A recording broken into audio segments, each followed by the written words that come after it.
कर्मवीर भाऊराव पाटील यांच्या पुतळ्याचं सुशोभीकरण कमिशनसाठी अडलं. पाहूया सविस्तर बातमी.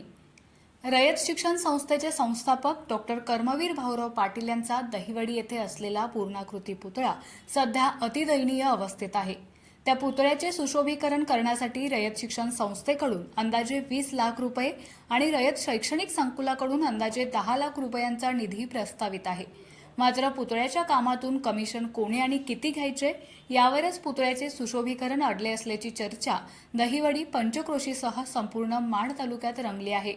दहिवडीमध्ये रयत शैक्षणिक संकुलाच्या अंतर्गत दहिवडी कॉलेज दहिवडी, परशुराम महादेव शिंदे कन्या विद्यालय दहिवडी, महात्मा गांधी विद्यालय व ज्युनियर कॉलेज दहिवडी, रयत इंग्लिश मीडियम स्कूल दहिवडी या 4 शाखा मोठ्या दिमाखात उभ्या आहेत.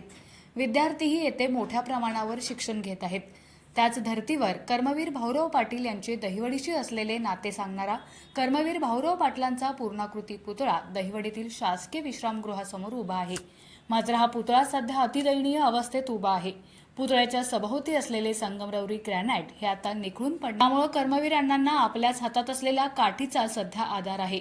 ही परिस्थिती बदलण्यासाठी रयत शिक्षण संस्थेकडून अंदाजे 20 आणि रयत संकुलाकडून अंदाजे 10 लाख रुपयांचा निधी प्रस्तावित आहे.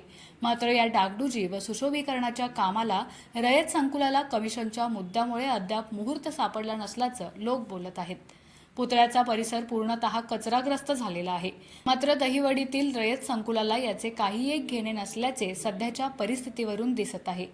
22 सप्टेंबर रोजी कर्मवीर जयंती झाली की कर्मवीर अण्णांच्या पुतळ्याला वर्षभर धूळ खातच पडावं लागत आहे. कर्मवीर अण्णांच्या नावावरच आपली रोजीरोटी कमावणाऱ्या रयत सेवकांकडूनच कमिशनच्या मुद्द्यावर जर कर्मवीर पुतळ्याचे सुशोभीकरण राहिले असेल यासारखं मोठं दुर्दैव दुसरं कोणतंही नाही.